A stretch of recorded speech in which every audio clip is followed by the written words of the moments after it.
In sports, if you want to be the best, there are no off days. Welcome into the No Off Days podcast and a happy Father's Day edition to all you dads out there that are diehard listeners. You got plans this weekend?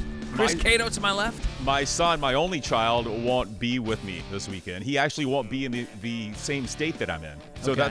that's what he's doing for Father's Day. He's Really? leaving me and going to some bougie summer camp. Whoa. Out of state. Okay. But he's been doing this over the last few years, right? Yeah, but last year he didn't line up on Father's was he Day. gone? Yes, he was gone on Father's Day last year too. So you celebrate He- by having some alone time. It's been the perfect gift, actually. It's not House bad. is nice and quiet. He's well taken care of for once.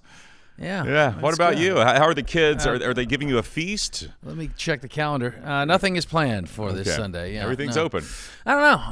I keep a low profile on Father's Day. You know, every day that I get to be a father is a day I celebrate anyway. So yeah, it's I don't know. Do you believe, like I do, that it's a vastly overrated holiday? Well, I don't know how much of I suppose it's a holiday. I mean, it's not a holiday. It's a Hallmark holiday. I mark holidays by do I have to work on that day, which it lands always on a Sunday. So I suppose it's an off day for work. But I don't know if it's overrated.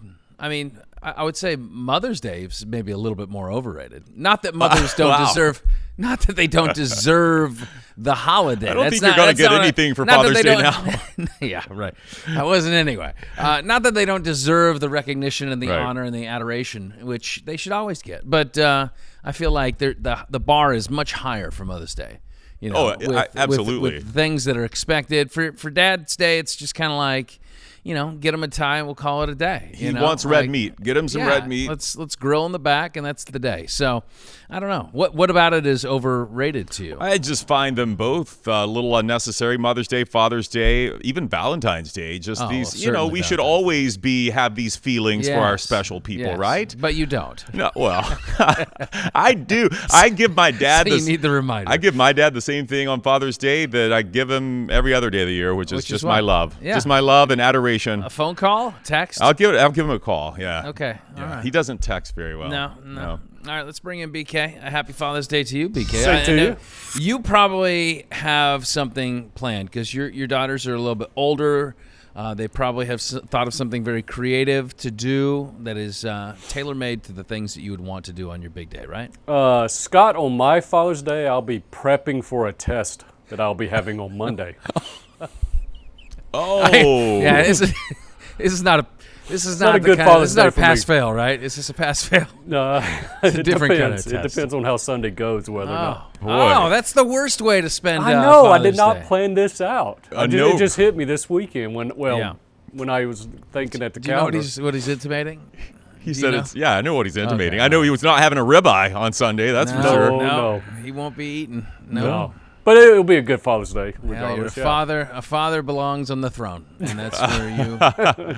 That's where you will be placed. my Yeah. friend. Here's Well, to you, that's Dad. fun. You're number one. There you go. You know, we always have these off podcast conversations that generally land in the lead up to the show, and I'm a little disappointed with BK because the conversation today was if you won the lottery. It's the whole if you won the lottery, what would you do with the money? And I said it changes every relationship, right? So there's a giant curse that comes along with winning the lottery because it changes. Yes, you have money, but now you have rich people problems, and now you have to the network of people in your life. It just changes the dynamic from friends to family to coworkers. If you have coworkers moving forward, and everybody wants some type of handout, there will be something like that. And BK said, you know what? It was all the sports guys sitting in the office. He said, I'd give you guys some money. I'd break you off. I'd say, oh, that's Really? kind of you, That's BK. nice. He's a very nice guy. You know how much money he said he was going to give us? $1,000. He said if he won $1 billion lottery, he'd give us $1,000, and he thought that was being generous. Cato, if I gave you $1,000 right now, how happy would you be? Wouldn't turn it down. It's exactly. Yeah. See? But if you won $1 billion It doesn't matter. and you gave $1,000, It's $1,000 more than you came to work with. yeah, there you go. It does hurt a little more when you say I won $1 billion Well, and you get. But I guess that I depends. think the context was if I won the lottery. We really Yeah, didn't okay. stipulate what it Well, was. it was $1 but billion still. lottery. That's what we were Okay, talking so about. then how much out of your billion would you give us? He just said 1,000. Well, I don't know, Cato. Maybe does he get more? Yeah. Roll Tide, BK. No, I hear you. But the thing is, what I told Scott, I said, don't tell anybody that you won the lottery. And if I show up one day and I just say, hey, Chris Griffin, here you go. Here's $1,000. Boy, he would be happy, regardless if I was a billionaire. He would know Chris that would be you- like, "There's more where that came from." Yeah, he would know that you'd won the lottery if you're handing him $1,000. Give him 10. Just give him $10. Give He'd him never 10. suspect Yeah, a thing. there you go. Oh, I just, open up an account there in the canteen there in the break room. Hey, Yeah. guys, go at it. Anything you Yeah, want, it's yours. there you go. Open tab. Open tab. There Oh, you money go. back. I put the beef jerky back down. I'm not sure about that. 5 ounces for That stuff is $27. expensive. I'm I not know. sure. Okay. Well, yeah, we'd like to be incognito if we win the lottery. Yeah. Brian said he continued to go to work. He would. continue to do it. I believe he would. I believe also he would buy the nicest lawnmower ever. Yeah, he would. Yeah, Yep. he would have the best Yep. lawn equipment. It'd be battery operated. It would be AI generated. It would leave beautiful patterns in your Oh, lawn. that'd be nice, Yeah. wouldn't it? Yeah. That'd be really nice. Wonderful. BK, what do we have on today's program? Well, I got a good show today, and I'm surprised we haven't had this guest on before. Long overdue. We got UT manager, and how many times? Now 8. Once as a player, He's won 7. 8. Yeah, but they 10 as a program. Right. Joe Urso. How about that? Joe Urso, manager of your Tampa Spartans, going to be joining the podcast here. Wow, just Yeah. won 8 national championships. 1 as a player, 7 as a coach. Yeah. That's holy- incredible. I think they ought to rename the town of Cary, North Carolina, Urso, North Carolina. What do you think? It should. Can we It nominate should. that? Is Make that it where he's happen? from? Well, no, but that's where they play, and that's where Oh. they win national championships every year. I got so you. I know Okay. you're not as up to speed I'm a on the little D2 slow. baseball national championship, but yeah, no, they're quite a little run there, and was they a made heck it of a with their run. backs against the wall Yeah. several times. They made it happen, so they got a factory over there. Yes. What else? Oh, at the end of the show, what we got? I think you wanted to do a contest this week, right? Okay, well. We've been trading off We've- the last few weeks. Yes. We've been trying to make it easy on you. It's our Father's Day gift to you, Well, Brian. thank We're you. going to do a dad joke off. Oh, okay. So it's we figured it's Father's Day, and what are they known for? You know, Well, that's good they're known thinking. for bad jokes. So Yeah. we're going to do one of these things where we tell jokes, and we're going to see if we can make each other laugh. Okay. How about that? Can we have a better name for it than Dad Joke Off? Yeah. I feel like that's tricky. Yeah, it is a little tricky, but all right, we'll work on the name. And Gotcha, Cato. it's also U.S. Open weekend. So Oh, Oh, yeah, yes, that's right. I yes. need to look at my my big board here. We're going to make some picks. We'll have to do a draft. Okay. All right. Very good, BK. Thank you guys. so much. We'll catch up with you momentarily. Get to working on those jokes. If you're listening and you want to watch, go to fox13news.com/nodpod. If you're watching and want to listen or subscribe, take out your phone, zap that QR code. It'll send you to our show page. We invite you to subscribe. Please leave a 5-star if you are so inclined. fox13news.com/nodpod. So, big week in the NFL. It's kind of like the last really tentpole event in the offseason, what would technically be called the offseason, and that is NFL mini camps. So it's just really 3 days of practice. It's kind of like the OTAs, but everybody has to be there. Right. So the previous portions were voluntary. And then, the voluntary portions mean that if you don't show up, we all suspect what are the ulterior motives? Why aren't you there? And you're like, well, it's voluntary, right? Sure. If you are told to go to a voluntary meeting, chances are you're not showing up. Unless That's- there's great food there. If yes, if they bring food, maybe that's what they need to do at these NFL facilities. They have a nice spread. But anyway, so now we're into the mini camp phase, and it's just a few days.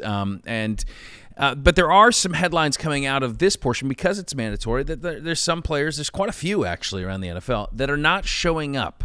So these would be contract holdouts for many of them. Okay. And it's just, it got the wheels turning upstairs. And I wonder sometimes what the value of holding out, especially in minicamp. I get it as you get closer to the season. Maybe you can turn the pressure on the management and the organization to get you a deal. But generally, these are players that are entering the last year of their contract. They feel like they're not getting paid enough or want a long-term guarantee. And so they're going to try to use whatever leverage they can to hold out. And on its face, I don't know that I have a huge problem with it. Some of the players, though, they're angling for trades. Like I would take a Jalen Ramsey down in Miami. It sounds like that is the Dolphin experiment is over, and he's ready to find greener pastures. Trey Hendrickson, which I think he's underpaid for his position. I think he makes about $16 a year, which he led the league in sacks, and he's got the bona fides off the edge. So kind of understand, but like then you get to like a TJ Watt, Right. and the gentleman is well paid, and he's still in the end of his contract. He's holding out. I don't know if he is like if it's the negotiation process that just left a bad taste in his mouth. But I don't understand what he has to gain from holding out. Like even in minicamp, I mean, you're going to pay fines, right? But these are. To them, these are small fines. $100,000. Yeah, $100,000 if you miss all 3 of these practices. Yeah.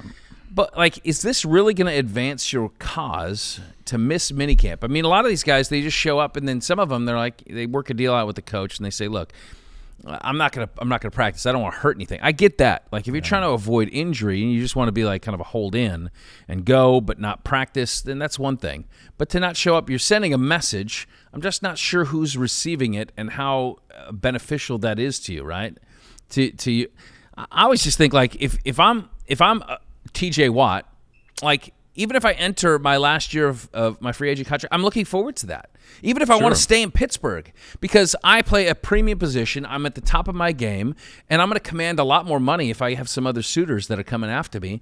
That like, why the need to hold out at this point in the season? Do you have I don't know with him. That's an interesting case study there. Obviously, has someone talking to him that says there's going to be value for you here in holding out. I was trying to think of any recent examples in the past few seasons of a player that has held out and it has been beneficial to that player, and they've come back and played a great season, and I couldn't really, off the top of my head, it seems like we've had some running backs do that in recent years. Saquon Barkley did that a couple years ago, I think, with the Giants. Yes. And he came. Remember that season? He came back and was not very productive for the first 8 games of the season. And he ended up only getting a 1-year deal, right? Right. And then he ended up going to Philly. Yeah. So that's the guy. For TJ Watt, I don't know. I think, but when you look at different players, okay, maybe there's value for him holding out. Trey Hendrickson, I think, is a different case. But someone like Terry McLaurin at Washington had his most productive season last year. Also has Jaden Daniels throwing the ball to him now. But there are a lot of receivers out there that could be on the market where I don't know that Terry McLaurin rises to the level of, okay, you're in the final year of your deal. You know, you've got us over a barrel now, and we're going to need to give you a huge contract. Especially since now they have Debo. And they just drafted a wide receiver, too, in the 4th round or 3rd round. So some of these don't make any sense, and I think they're getting some bad advice, and it only hurts the player. But I guess that's where I think like I can read a little bit more desperation on the player side of things, like for McLaurin, because of everything you just laid out. I could see why he might be trying to stretch out his value as best he can. But for TJ Watt, I don't see why. I don't see, unless that there's some type of negotiations have soured, something has gone on where he just, I'm out of here. Like I really don't even want to show up to training camp, and I hope they do trade me or something like that takes place. If that's the case, I don't know that is, but you look at like Hassan Reddick, a guy that that kind of backfired, right? Like he held out, and it really hurt him. It hurt his value, his market value. When he did become a free agent, and it benefited the Bucs because they're getting a guy that now he's motivated and ready to prove himself. But I wonder if he had to play this backwards, like if he would have played it differently, right. Like if you go out there and you don't sit out for the Jets and you go out and ball out and you have double-digit sacks, well, now you're a guy that goes into this offseason and you have multiple suitors for long-term deals. Yeah. They want to get you at your prime, and I would just hate to see that happen for a guy like TJ Watt that I think is very good. But they always say it's the business side. This is the business side.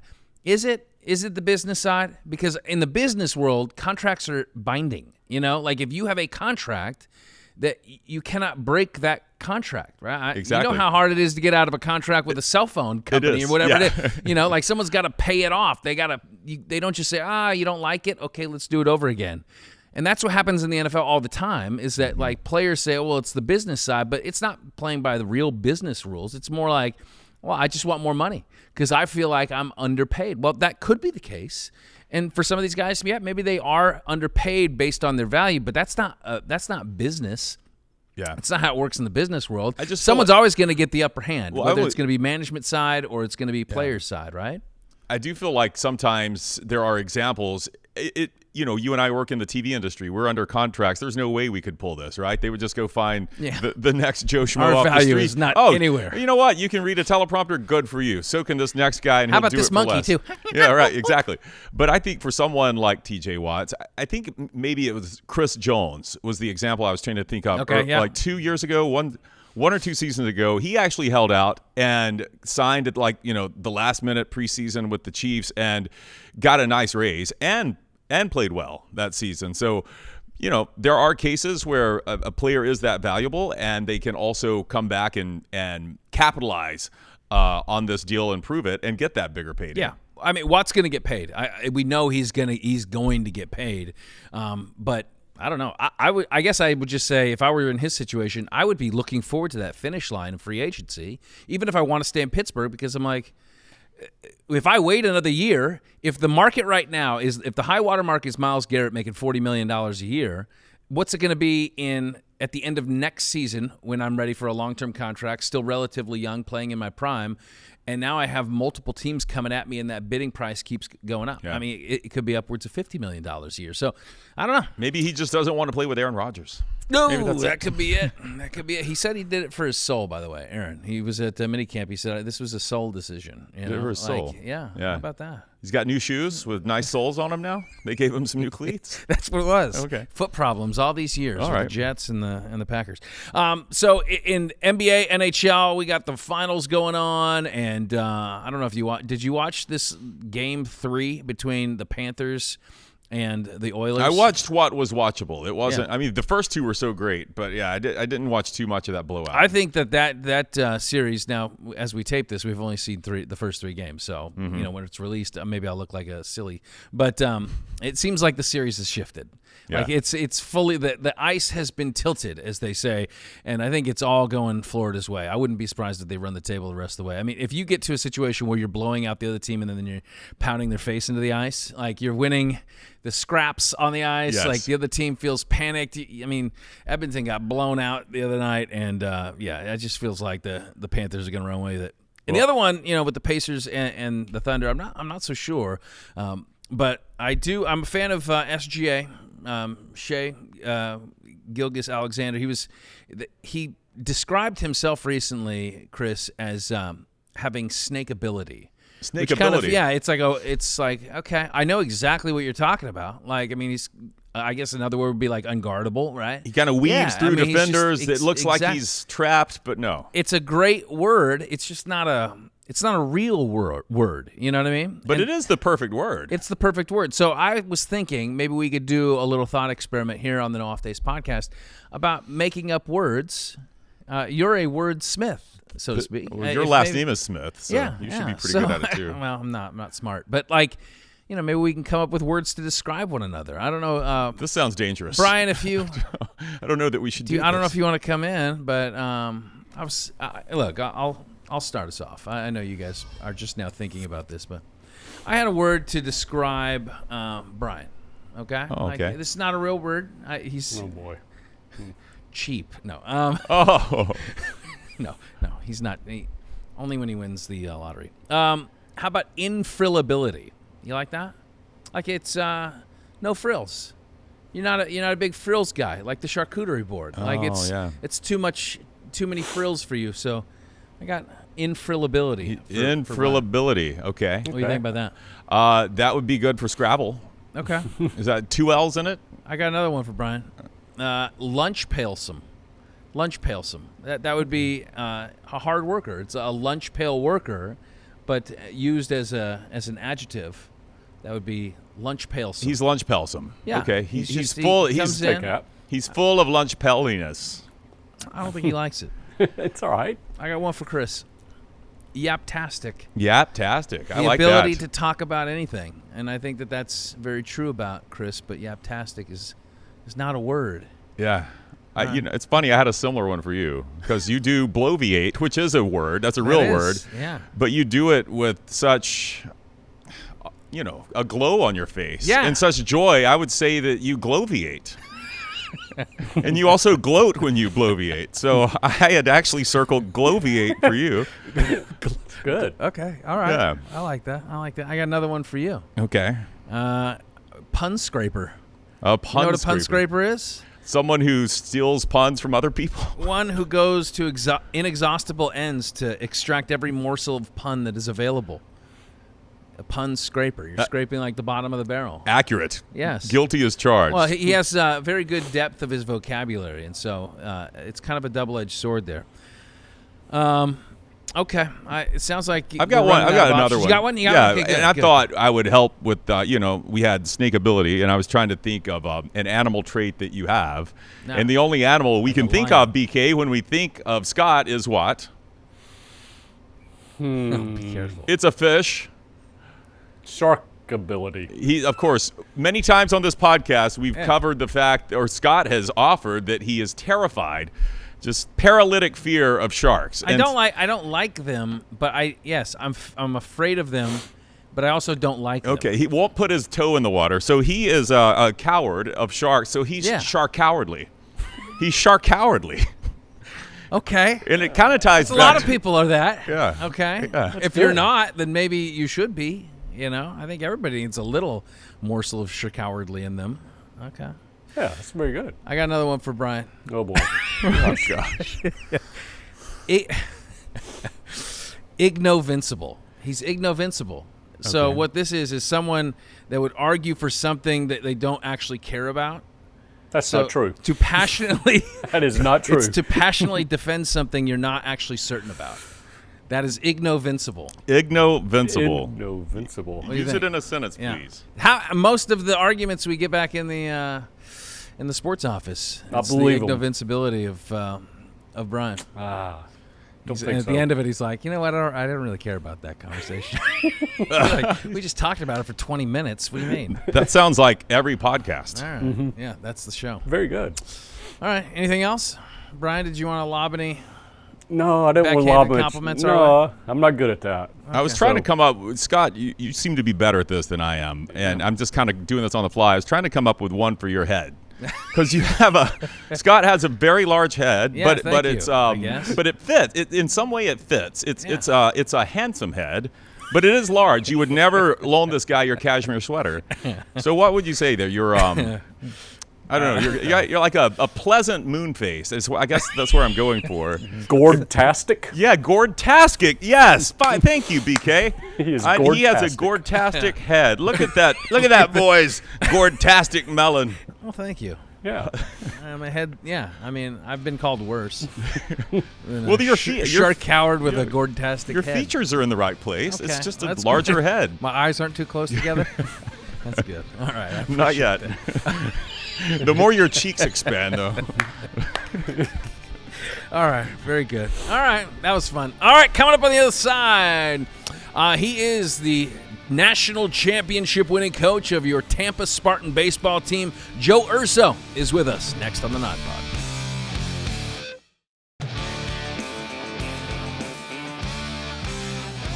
Welcome back to the No Off Days podcast. Chris, have you seen the factory down there on Kennedy Boulevard? What kind of factory It's a big is it? factory. Cigar factory? All they do is produce baseball national championships. right. That would be the Tampa Spartans, fresh off their 10th. Can you believe it? 10 national championships. They in need a new program trophy history. room. Bigger trophy room. My goodness, yeah. It's good stuff. Had a chance this week to catch up with the skipper of those Spartans, Joe Urso. I guess we start with congratulations. I mean, the what you guys have been able to accomplish. Now you've had a little bit of time to reflect on a 10th program national championship, 8 that you were a part of.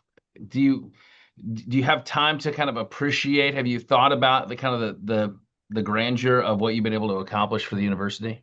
Yeah, definitely. We had a team party with the parents and players on Monday, a big pig roast at my house. And, before we blessed the food, I stood up and talked to all of them. And that was exactly what I said is, I pinch myself, like, why do I deserve this? Like, you sit back and it's like, so many people never get a chance to win one. And then here I am being part of 8 of the 10. Just feel, just so blessed, so lucky, my family, to be part of this for so many years.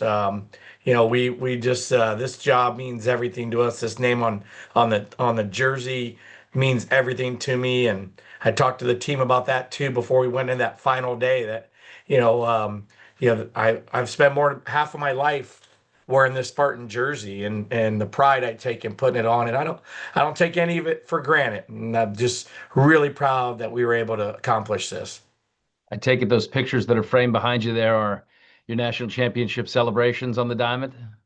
So we have one to add to the wall. That's awesome. So I want to talk about the resilience of this year's team, in particular in this postseason, because you had to battle out of the losers bracket twice, once in regional play, then again in the College World Series. You play in this semifinal game that's just a crazy ninth inning. You're down, 4 runs. You get a 3-run jack, and then some things kind of unfold to where you end up scoring a guy from second on a ball that gets away. You then go on to the championship best of 3, and you drop game 1, but then in game 2 you find yourself down 4, and you battle back and end up winning it in the 9th by scoring 2. What does that say about what is special or unique about this year's group that has the resilience, that has the ability to do what they did in the postseason? I mean, it's the leadership. A lot of these guys knew, they were never going to put a uniform on again after this. I have 22 guys that are, graduating and gone. So I think one will get a chance to play pro ball, but the rest of them, they knew they were going to leave it all on the field. And the leadership was outstanding, and they were not going to be denied, even when our backs were against the wall, which was way too often, too often for my liking. I definitely aged on this one, but to be down 5-1 in the 9th inning in that quarterfinals, we had not touched second base at all, with the exception of the home run. And you're sitting there down to 3 outs, and you're just like thinking, this is it. This is going to be the last inning for a special group. And then here comes base hit, and then they go to the bullpen. And there's a breath of fresh air in our dugout, because we knew we had not figured the starter out. They go to the bullpen and then piece it together, and Karstetter's 3-run homer to tie it was one of the biggest home runs I've seen, in the 25 years I've been here. Just one of the biggest, most important home runs that I've seen. And we figured that one out, and now they're going to ask us to play 4 games in 30 hours to win a national title. And, we could have complained, and which I did, but the players did not. They stayed focused. And for them to figure out how they were going to piece together that much baseball in 30 hours, and they did it, and they did it coming from behind again. It was just amazing. 9 elimination games we played in the last few weeks, so you can hear it in my voice, feeling it was very stressful over this last run, but it'll go down as one of the most special groups I've ever had. They truly were, as you said, they were a resilient group. Yeah, that semifinal game, I couldn't believe what I was watching unfold there. I mean, with the home run, that's one thing, but you guys needed them to kind of, with the strikeout, drop third strike, that you're able to leg out the first. It seemed like, it's kind of like the analogy of having, like, when you got a boxer on the ropes. Like, did you feel like the dugout just kind of came to life, like nothing the other team could do, could fix it, and the field had tilted, so to speak? Yeah, and we talk about that a lot. We talk about winning the 7th, 8th, and 9th, and that's our strength. And a big part of that strength is the name on our chest. And that opponent knows, we're coming. And the best part of our game is coming late. And they start to feel the pressure, and they will make mistakes. They will throw a routine play away on a strikeout like that, on that pickoff. Wow, to throw us a break there, to move on. And even coaches, they in those tough moments, they start to feel Tampa's coming. They're coming. What can I do to stop them? And luckily for us, they went to the bullpen. That was what they thought was going to be their answer, and that was the breath of fresh air that our dugout needed, because we had not figured out that little side armor. He was amazing. So, the uniqueness of this championship in particular is the opportunity to win it with your son, JD. And, I imagine, like, the years of Little League ball and, all the what you try to pour into your child, and you want them to achieve all that they possibly can, right?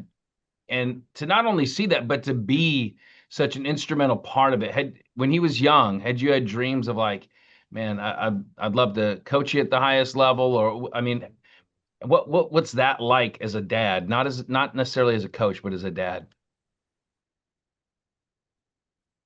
So hard. There was a time where I tried to send him to St. Pete Junior College instead of coming to Tampa, and he signed a scholarship over there. And one day he's just looking at me like, I'm going to be more worried about did the Spartans win than my own team at St. Pete, Dad.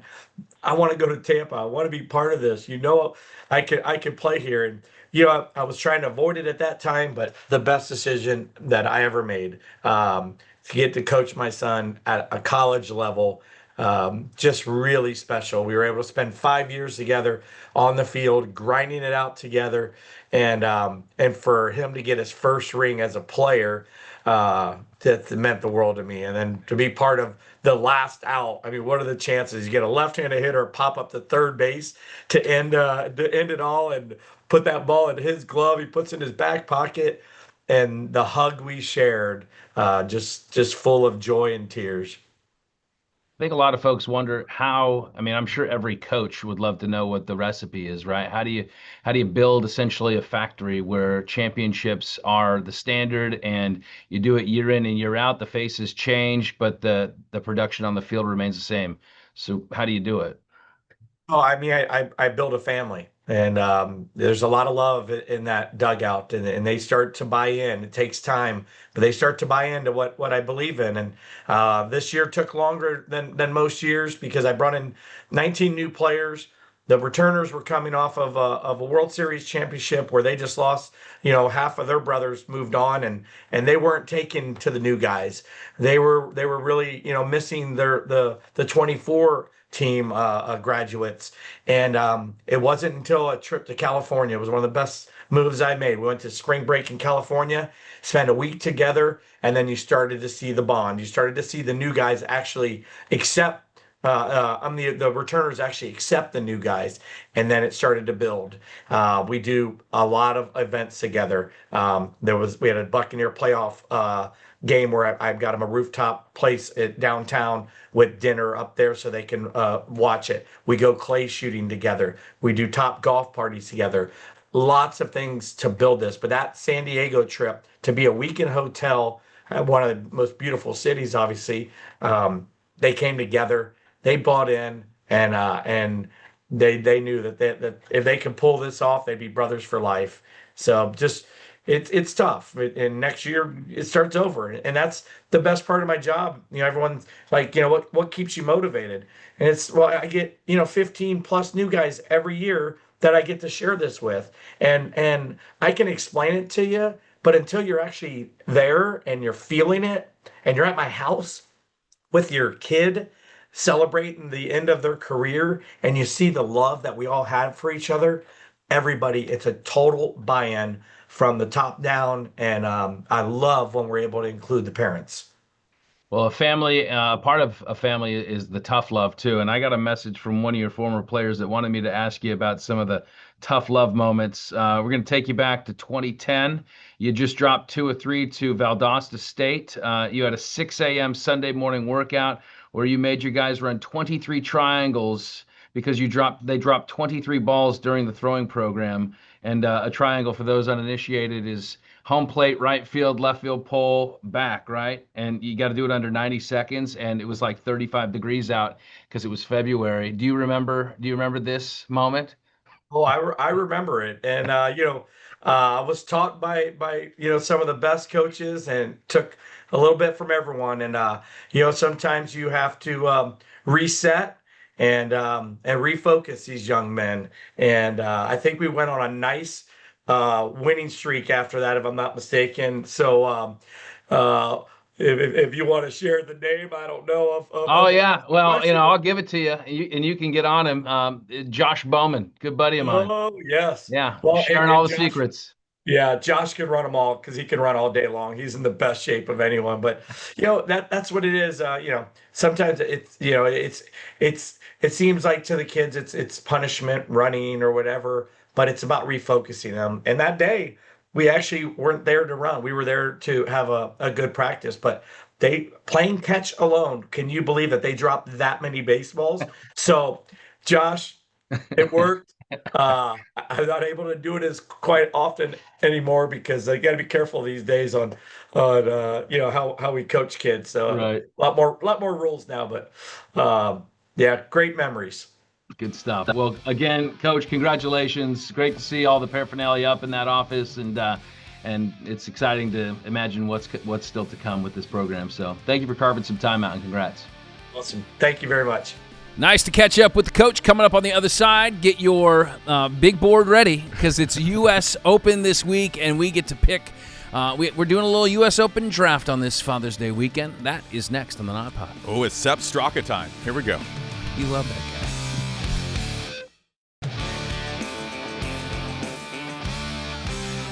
Welcome back to the No Off Days podcast. Big week just outside of Pittsburgh. Oakmont would be the location where you're less likely to find TJ Watt at a Steelers facility than you will to find a ball that has found its way into the rough over at Oakmont. Have you seen the videos of them cutting the rough over there? This place looks like a horror show. Like I would I never. mean, it's a beautiful horror show, but Yeah. yes. No, but everyone's describing it as like the lightning fast greens, and it's like the course is really hard, and I don't mean like difficult hard. I mean like the surface is hard. Yeah.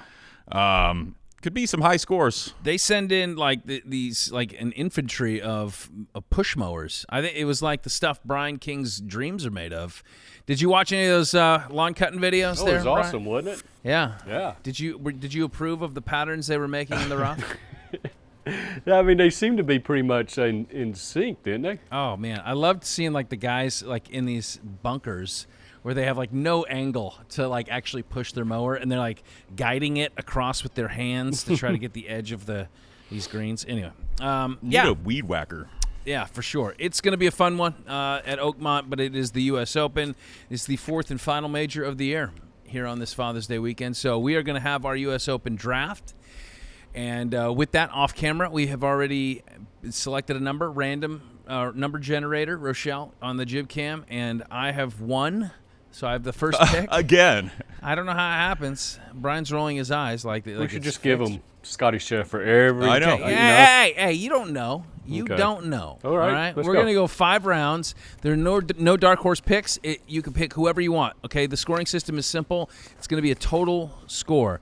So 5 rounds, so you have 5 golfers. Pick whoever you want that has not already been selected, and then we will take out the bottom 2 scores. So it's your aggregate total of your top 3 golfers. Oh, Got good. it? I like losing those low scores. If you don't have 3 golfers that made the cut, you are automatically DQ'd. Got it? Do we understand? Are we fair? Going to Dairy Queen? Got a little it? blizzard? Yes, yeah. I like Dilly it. bar for you, my All friend. right. Okay, so here we go. I have first pick. BK has second pick. Snake draft here at the end. Snake ability. Chris Cato. All right, here we go with the number 1 pick. I'm going to surprise some folks, okay? You ready? No, you're not. Scotty Scheffler. Number 1. So easy I for got Scotty him. Smith every Got time. him. How could you not? You can't blame me. Yeah, not Me blaming and my you. Gordon-tastic head. I just All right. hate this randomness of how we decide this I drafting know. order. I know. I will go. That's the point. It's random. What do you want? Something that's based on something Yeah, else? some skill or something. Some immutable characteristic, like Yeah. the shape of your head. Wow. Biggest head goes first. Gordtastic. He wins Oh, it's me again. again. I am going to go with Colin Morikawa. Why not? All right. Okay. All right. BK goes Morikawa. Okay. Since BK didn't take him, and this was BK's guy back in the what was our last big tournament? The John Rahm? Yeah. yeah, the, no. Fairways and furlongs. It was fairways and furlongs. No, I'm gonna go Bryson DeChambeau. Okay. And then since I get to Snake, I'm going back to John Rahm. So DeChambeau, John Rahm. What a run! Okay. Okay. My pick, right? Yep. You're back on the clock. Ooh, give me Sepp Straka. No, that's my guy. That's Cato's guy. Dang it, he's been hot. Yeah, I like Brian's first 2 picks there. I am going to go a little deeper down. I know you think I'm going to, I know, yeah. No, I'm not going to go with Schauffele. I'm going to go with Patrick Cantlay, Okay. actually. That's where I'm going to go. All right. My turn? Oh, no, it's my turn again. Yeah. With my 3rd pick, I'm going to go Corey Connors. Interesting. Nice. Okay. My third pick, I'm going Russell Henley. I see what you're doing. Oh, Russ. All right. I see BK's strategy. You're sneaky. All right. rounding Wow. out the third round. Is Rory still out there? Rory's Yes. still out there. Oh, man. Boy, he really burned me in the last one, though. I get 2 picks in a row, though. Oh, you took my Sepstraka. Well, I can't believe Scott hasn't taken him, so I will. Let's get Xander Schauffele. Okay. And then He doesn't perform for other people. Only for me. we'll find out. And then give me Ludwig Auberg. Nice. Okay. This is the 4th round, Brian. I will take 2-time Valspar winner Sam Burns. Ooh. Overtime. Whoa. Sam Burns. He was in a playoff last week. Why'd you go Burns? He was in a playoff last week, plus he hits the ball straight. Okay. Yeah, that's He what hits I'm the looking ball at, too. straight. Okay. I am. I'm looking at driving accuracy. I want, if you get off these, you can't just have bangers. You Nope. gotta, You got to look at the analytics in this one here. This is what's tough. Okay, let's see. Who's top leaderboard? You know what? Let's go. Man. Let's go Joaquin Neiman. Okay. Nice. Okay. And then my last pick, right? Is this it? This is it. Okay. Oh boy. With my last pick, I'm gonna go. Oh, this is a little bit of a dark horse. Should I do it? Let me see. Hang on. I'm gonna go Daniel Berger. Who is that? He's a bit of a long shot. We're Plus, going Corn Ferry 1100, players. 11,000.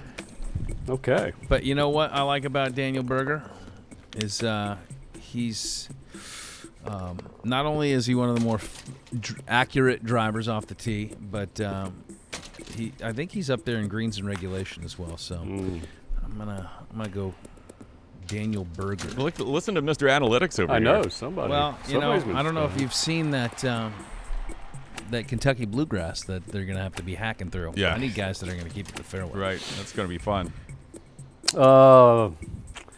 This guy's had 3 straight strong finishes at the U.S. Open. Give me Min Woo Lee. Min Woo Lee. Okay.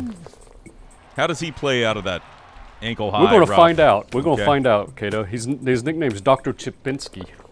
Chipinski. I like that. Sounds like one of your words you made up for Scott. All right, so you took Patrick Cantley's off the board, right? That is correct. Oh, yeah. Mr. Analytics took him over there. This is probably a throwaway pick, but This is the last pick. who's the last pick? What the heck? Let's go, Rory. Let's throw him in there. Even though he's testing out new drivers, it's never a good I sign. think you're fine. I think that's a great pick. Nobody's taken DeChambeau. No, you took I it. did, yeah. Okay. All right, that concludes it. So, what is on the line this week? How many raw quail eggs do we have? Oh, left in let's not do another one of those Okay. food dares, especially the way I've been playing. Let's go since it's Father's Day. Uh-huh. All of us have to wear ties to work here. Why don't we? Brian never wears a tie. Winner gets to pick a tie, his tie of choice from the loser's tie collection. Okay. I like that. Winner gets to choose from the losers tie collection. Yeah, both losers. Wait, So winner gets to So collect wait, 2 hang on. ties. If Brian loses and I win, I got to pick out one of Brian's. That's my Exactly. reward. I like that. I like this. That's not a reward. You haven't No. seen his ties? Oh, I'm sure it's not great. I got some good ties. No, He you had don't. some beautiful silk ties. Brian, when was the last time you bought a tie? Let's see. I graduated high school in 80.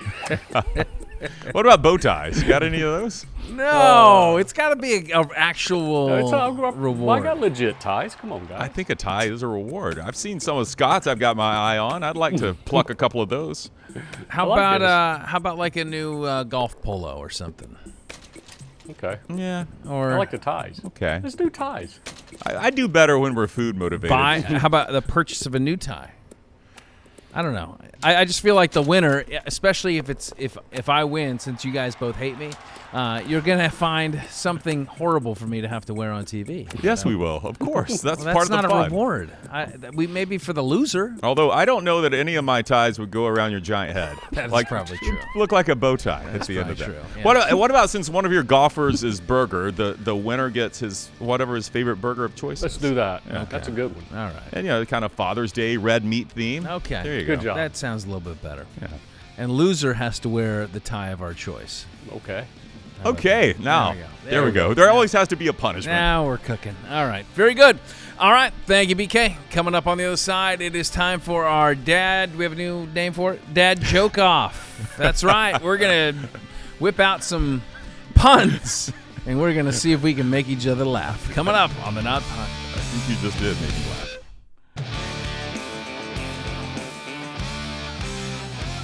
Welcome back to the Nod Pod, and again, Father's Day weekend, and what better way to pay homage to all the fathers out there than to try to crack some dad jokes. These are going to be bad. That's what we're going to do, but here's the key to this little competition. You're not allowed to crack a smile, all right? So these are straight-faced jokes that we're going to take turns doing to one another. No, wait, so the person hearing the joke cannot laugh, or try not to laugh. Right, you can try to sell it as the joke teller, as Okay. any good dad would, right? Of course.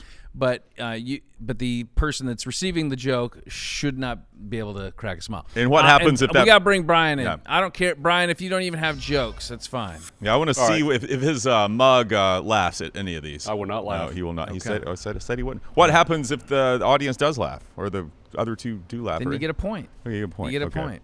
Final And then- score is going to be 0-0.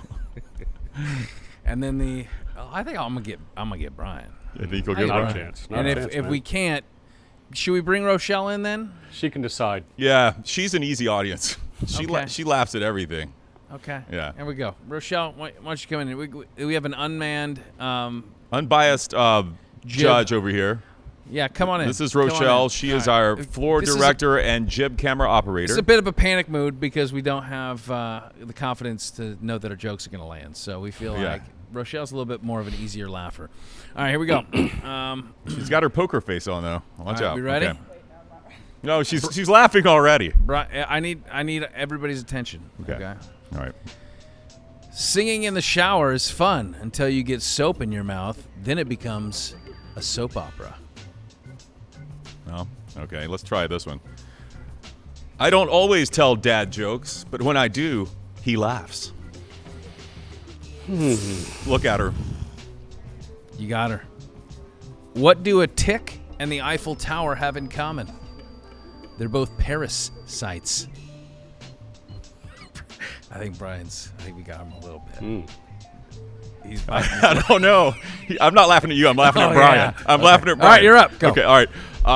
I bought the world's worst thesaurus yesterday. Not only is it terrible, it's terrible. Today at the bank, an old lady asked me to check her balance, so I pushed her over. We got one. That's pretty good. Another point for Scott there. All right. I waited up all night to figure out where the sun goes, and then it dawned on me. Nothing? Okay. Nothing? Why do melons have weddings? They cantaloupe. What does every Tickle Me Elmo get before he leaves the factory? An inspection? 2 test tickles. All right. That's a point. That's a point. I thought that was funny, too, for the record. That was good. That was good. All right, we'll give you one. We'll give you one. Yeah. Thank you, guys. All right, you're on the clock. Do you know what the leading cause of dry skin is? Towels. Nice. I don't know if I get that one. What do you call a Frenchman wearing sandals? Felipe Falap. Like flip-flop? Mm-hmm. What's yellow and kills you if it gets in your eye? A bulldozer. That's good. All right, I'll take a point for that. She liked it too. What did the bison say to his son when he left the ranch? Bye, son. Why did I laugh at the dumbest one? I laughed at the dumbest joke. I laughed at the dumbest joke he's told. Oh, I used to be addicted to the hokey pokey, but then I turned myself around. How does the moon cut his hair? Eclipse it. What's brown and sticky? A stick. He laughed. Okay. That's dumb. That was dumb. That's dumb. What happened when 2 slices of bread went on a first date? It was loaf at first sight. Come on! What does a house wear? A dress. What do you call someone with no body and no nose? Nobody knows. I heard an exhale. Well, this has been an awful segment. This went just like I thought it would. Okay. Thank you, Rochelle. Everybody give it up for Rochelle. Thank you, Rochelle. I thought you would laugh more easily than Okay. that, though. All right, we're going to have to do some magic on that one. Well, anyway, at the end of the day, you know what? Happy Father's Day to you, Brian. Happy Father's Day to you, Chris. Thank you, Scott. Happy Father's Day to Joe Urso, who gets to celebrate with his son a national championship. How about that? Sorry, our dad jokes flopped, as most do, as most good dad jokes do. Not funny, but we got a couple smiles out of it. We got the U.S. Open this weekend. Looking forward to that. We'll come back with a burger on next week's show. Brian's still laughing. Sorry, man. You all right? You I'm good, hold man. together. He's still thinking about sleeping with the light on. He's just That's what he's thinking about. yeah, he is. All right. Much thanks to our guest, Joe Urso. On behalf of Chris on the ones and twos, Rochelle on the jib, and who's on audio board today? We don't know. Now, Is it Ron should have Ronnie's entered the back. dad joke Ron's competition. back with his mustache. I bet he's got a lot of them. All right. For Chris and BK, I'm Scott. Until the next time we are on, there are no off days. What do you call a man with a rubber toe? What's that? Roberto.